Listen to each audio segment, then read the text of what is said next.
आप अपने घर में पूजा करते हैं, आरती करते हैं, but do you know it's the best meditation? Do you want to understand the logic behind it, ताकि आप अपने बच्चों को भी बता सकें, so that we understand how important these things are. So जब आप किसी को आरती करते हुए देखते हैं तो आपने देखा है कि इस हाथ से आरती की थाली यानी कि फायर को घुमाया जाता है and from the other hand इस तरह से घंटी को बजाया जाता है। सो साइमल्टेनियसली एक ही टाइम पर दोनों हैंड्स यूज हो रहे होते हैं। You know what it is? ये हाथ जो आपके लेफ्ट ब्रेन को डोमिनेट करता है, आपकी अंदर एक एनालिसिस को, एक फायर एनर्जी को क्रिएट करता है, विच मीन्स कि अब हम इंट्रोस्पेक्शन के लिए तैयार हैं, है ना। Fire comes down, it zeroes down everything to one point. इस साथ से हम घंटी बजाते हैं which activates our right brain which is more emotional, which is more creative. इसीलिए घंटी की आवाज़ हमको काम डाउन फील करती है, it cleanses our system.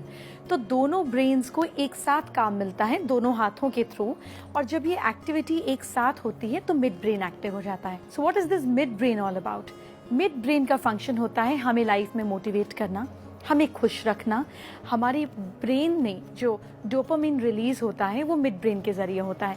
This is the brain जो इंस्टेंट रिएक्शन देता है, मतलब आपकी इंट्यूशन को स्ट्रॉन्ग करता है। आइडल वर्शिप जब शुरू हुआ तो इसके पीछे लॉजिक क्या था, क्यों मूर्ति पूजा शुरू की गई, and why it is so varied concept. जब आपकी आंख एक जगह पर टिकती है, आपकी जो थॉट पैटर्न होता है वो वैसे ही रिलीज करता है। सपोज अगर मैं यहाँ पर एक एलिफेंट अपने सामने ले आऊँ, आपको स्क्रीन पर एलिफेंट दिखेगा तो आप हाथी के बारे में सोचना शुरू कर देंगे।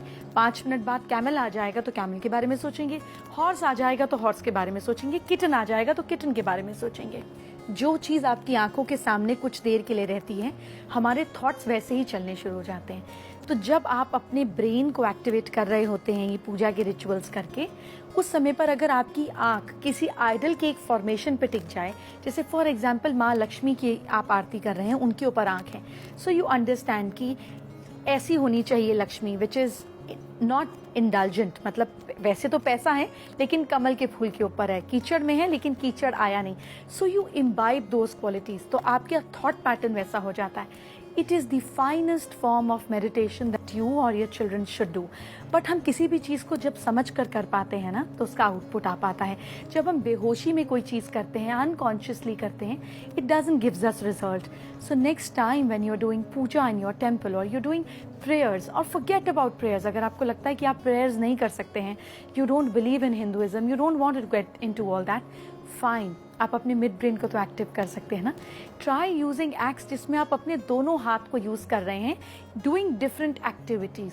जैसे बहुत सारे डांस फॉर्म्स होते हैं जिसमें हम हाथ को डिफरेंट तरीके से चलाते हैं यूजिंग डिफरेंट ऑब्जेक्ट्स, जगलिंग होती है।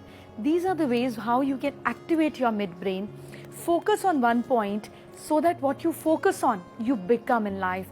That is what the practice of religion, practice of doing aarti, looking at a deity, absorbing him, imbibing his qualities and activating your midbrain was the whole purpose behind it.